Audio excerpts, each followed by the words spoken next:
সম্মানিত viewers, গুরুজির open challenge. গুরুজির মুখে শুনুন গুরুজি কি বলে। গুরুজি, এগুলা কি? এগুলো হলো লবঙ্গ।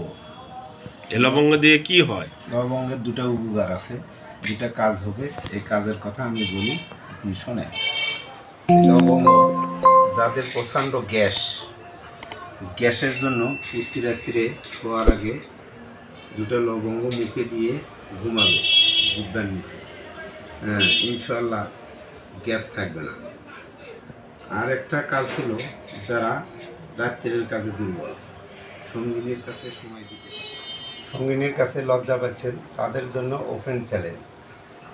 বিবাহিত ভাইদের জন্য 3টা লবঙ্গই যথেষ্ট। 3টা লবঙ্গ একটা পানের সঙ্গে চিবিয়ে 21 দিন টানা খাবেন, ইনশাআল্লাহ শক্তি হবে সেই রকম। মনোযোগ সহকারে খাওয়ার নিয়মটা জেনে রাখুন, উপকারে আসবে। প্রতিদিন রাত্রিরে 3টা করিয়ে দানা নেবেন, নেওয়ার পরে পানের সঙ্গে মিক্স করিয়ে চেবিয়ে রস খাবেন। শক্তি আসবে শরীরে সেই রকম। সঙ্গিনী পা ধরতে বাধ্য থাকবে, ওপেন চ্যালেঞ্জ।